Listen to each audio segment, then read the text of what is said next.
एक बार फिर आपका स्वागत है। आप देख रहे हैं टोटल दिल्ली। सीएम केजरीवाल के प्रधान सचिव राजेंद्र कुमार के बारे में ट्रांसपेरेंसी इंटरनेशनल ने इस साल मई में ही सीएम अरविंद केजरीवाल को जानकारी दे दी थी। ट्रांसपेरेंसी इंटरनेशनल को राजेंद्र कुमार के खिलाफ कई शिकायतें मिली थी, जिसकी इत्तला सीएम को दी गई, लेकिन तब से लेकर अब तक केजरीवाल की तरफ से चिट्ठी का कोई जवाब नहीं दिया गया। दिल्ली सचिवालय में 15 दिसंबर को सीबीआई ने जिस प्रधान सचिव राजेंद्र कुमार की जांच पड़ताल करने के मकसद से छापेमारी की थी, उनके ऊपर दाग पहले ही लग चुके थे। दुनिया भर में भ्रष्टाचार को लेकर चल रही हलचल पर नजर रखने वाली संस्था ट्रांसपेरेंसी इंटरनेशनल ने सीएम अरविंद केजरीवाल को महीनों पहले राजेंद्र कुमार के चरित्र के बारे में जानकारी दे दी थी। ट्रांसपेरेंसी इंटरनेशनल ने 27 मई 2015 को राजेंद्र कुमार से जुड़ी एक चिट्ठी सीएम अरविंद केजरीवाल को भेजी थी, जिसमें बताया था कि राजेंद्र कुमार पर कई गंभीर आरोप हैं। चिट्ठी में केजरीवाल से राजेंद्र कुमार पर लगे आरोपों की पड़ताल करने की अपील भी की गई थी, लेकिन केजरीवाल की तरफ से उस चिट्ठी का कोई जवाब नहीं दिया गया। सीएम के साथ साथ इस चिट्ठी की कॉपी दिल्ली के उपराज्यपाल नजीब जंग, प्रधानमंत्री नरेंद्र मोदी, राष्ट्रपति प्रणब मुखर्जी और सेंट्रल विजिलेंस कमीशन के चीफ विजिलेंस कमिश्नर राजीव को भी भेजी गई थी।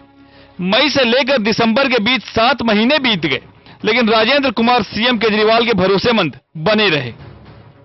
ट्रांसपेरेंसी इंटरनेशनल ने मई के महीने में इनको लिख के भेजा कि कुछ गड़बड़ है, ये साफ आदमी नहीं है आपके सेक्रेटरी, फिर भी उसके बचाव में जवाब नहीं दिया ट्रांसपेरेंसी इंटरनेशनल को। ये वही आदमी है जो ट्रांसपेरेंसी इंटरनेशनल की झूठी रिपोर्टें बता रहे थे, अगर आपको ध्यान होगा पिछले साल। तो ये अरविंद जी को मैं दोबारा कहूंगी, सुर्खियों के सरताज से ज्यादा जरूरी है मुख्यमंत्री बन के दिखाई दिल्ली के।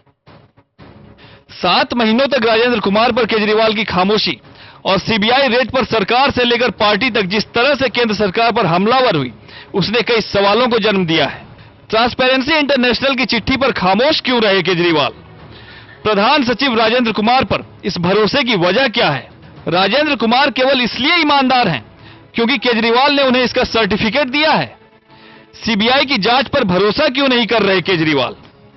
जाहिर है, अगर ट्रांसपेरेंसी इंटरनेशनल की रिपोर्ट पर 7 महीने पहले केजरीवाल या उनकी सरकार हरकत में आई होती, तो आज सवालों से यूं पीछा नहीं छुड़ाना पड़ता। Thank you.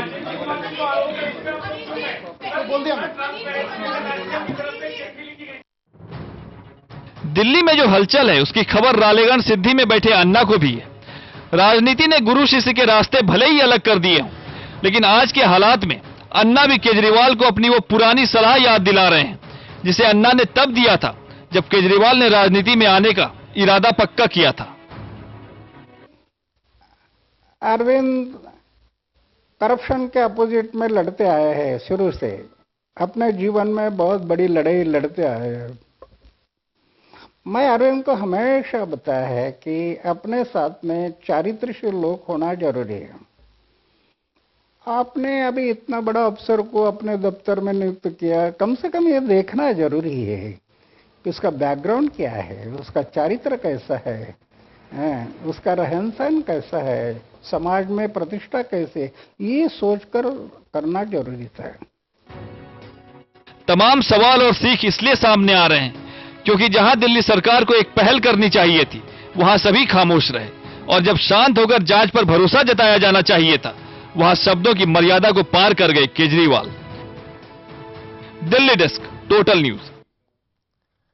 राजेंद्र कुमार पर छापेमारी पर दिल्ली सरकार ये सवाल उठा रही है कि सीबीआई ने सरकार से इसकी इजाजत क्यों नहीं ली, लेकिन सुप्रीम कोर्ट के फैसले के बाद ये प्रावधान पहले ही खत्म किया जा चुका है। सुप्रीम कोर्ट के उस फैसले की तारीफ खुद अरविंद केजरीवाल भी कर चुके हैं। भ्रष्टाचार के मामले में दिल्ली के सीएम अरविंद केजरीवाल के प्रधान सचिव राजेंद्र कुमार के दफ्तर पर सीबीआई ने छापेमारी की, तो दिल्ली सरकार से लेकर आम आदमी पार्टी के सभी नेता हजार सवाल लेकर सामने आ गए। उन्हीं सवालों में से एक सवाल यह भी था कि सीएम के प्रधान सचिव के दफ्तर में छापेमारी से पहले सरकार को इसकी जानकारी क्यों नहीं दी गई? मकसद उन ठेकों की जांच करने का नहीं, राजेंद्र तो सिर्फ बहाना है, केजरीवाल निशाना है। तो आज वो क्या कर रहे थे? सुबह से सीबीआई आके मेरे दफ्तर के अंदर सारी फाइलें जांच कर रही है, सारी फाइलें, पिछले 10-15 दिन की फाइलें आई हुई हैं जिनको मुझे साइन करना है। वो सारी एक फाइल खोल खोल के देख रही है।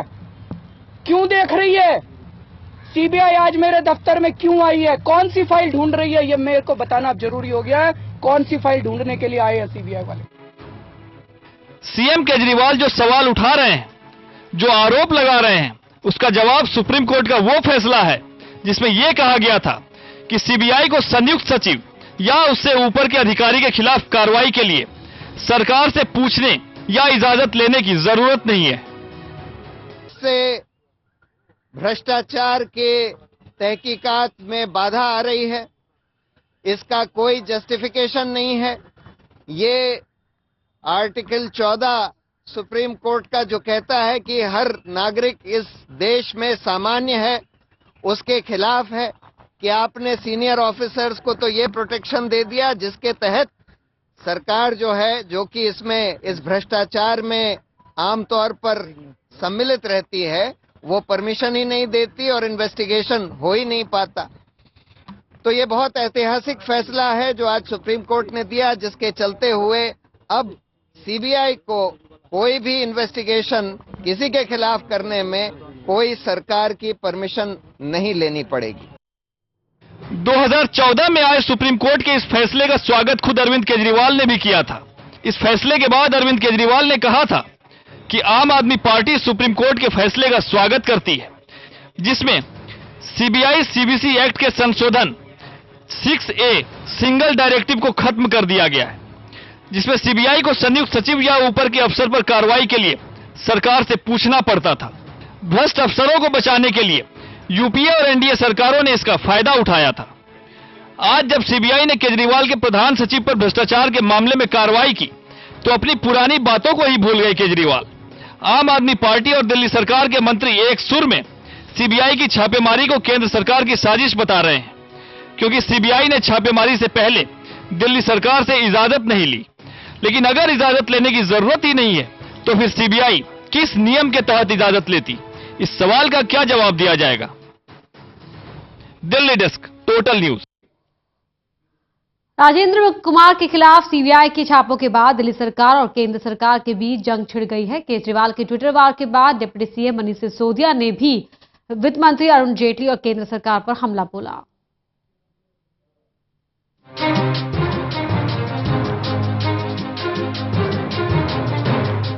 राजेंद्र कुमार के खिलाफ सीबीआई रेड के बाद केजरीवाल के ट्विटर हमले के साथ ही दिल्ली सरकार ने अरुण जेटली पर हमला तेज कर दिया है। उप मुख्यमंत्री मनीष सिसोदिया ने सीबीआई की सीजर लिस्ट का हवाला देते हुए कहा कि संसद ने जेटली ने झूठ बोला है और संसद को धोखे में रखा। इस लिस्ट के मुताबिक सीबीआई ने सीएम दफ्तर पर छापा मारा और मूवमेंट फाइल, कैबिनेट डिसीजन समेत 11 फाइलें और डायरियां सीज कर ली गई। इन सब का पुराने केसेस से कोई भी संबंध नहीं है। और वो केंद्र के इशारे पर दिल्ली के मुख्यमंत्री के दफ्तर में मेमो सीज, यहां से उनके रजिस्टर, फाइल मूवमेंट रजिस्टर तक सीज करके ले जा रही है और फिर पार्लियामेंट में स्टेटमेंट दिया जा रहा है कि इसका मुख्यमंत्री के दफ्तर से कोई लेना देना नहीं है। ये कैसी बयानबाजी है पार्लियामेंट में? पार्लियामेंट को धोखा दिया जा रहा है देश की। केंद्र सरकार पर निशाना साधते हुए मनीष सिसोदिया ने सीबीआई को केंद्र सरकार का गुलाम कहा। उन्होंने सीबीआई को एक स्वतंत्र एजेंसी बनाने की बात भी कही। हमें सीबीआई की इंडिपेंडेंस चाहिए। हम बार बार कहते रहे, कई मीडिया चैनल चला रहे हैं कि हम सीबीआई की इंडिपेंडेंस की बात करते थे, आज नहीं करते। हम ठोक के करते हैं कि सीबीआई की इंडिपेंडेंस चाहिए देश में, लेकिन इंडिपेंडेंस चाहिए, केंद्र सरकार की गुलामी नहीं चाहिए। जो केंद्र सरकार, जो पार्टी केंद्र की सत्ता में रहे, उसके कहने पे अपोनेंट के ऊपर सीबीआई को छोड़ा जाएगा। यह सीबीआई की इंडिपेंडेंस की आवाज नहीं है, यह सीबीआई की केंद्र सरकार की रूलिंग पार्टी के तहत गुलामी की आवाज है। इसके अलावा उन्होंने डीडीसीए में अरुण जेटली की भूमिका पर सवाल खड़े करते हुए कहा कि सीबीआई ने डीडीसीए संबंधित फाइलों को पढ़ा है, जिसका इस केस से कोई भी संबंध नहीं है। लेकिन अपने चहेते अधिकारी राजेंद्र कुमार पर लगे आरोपों और ट्रांसपेरेंसी इंटरनेशनल इंडिया की शिकायत के मामले में मीडिया के सवालों का बिना जवाब देते हुए मनीष सिसोदिया सीधे उठकर चले गए। फिर कहा जा रहा है कि इस रेड का चीफ मिनिस्टर दफ्तर से कोई लेना देना नहीं है। तो फिर ये कैसी चीज है? पार्लियामेंट में ये झूठ क्यों बोला जा रहा है? ये केंद्र सरकार से पूछिए आप लोग। Thank you. कैमरामैन कपिल के साथ मनोहर केसरी, टोटल न्यूज दिल्ली। और यहां वक्त हो गया एक और छोटे से ब्रेक का, फौरन लौटते हैं।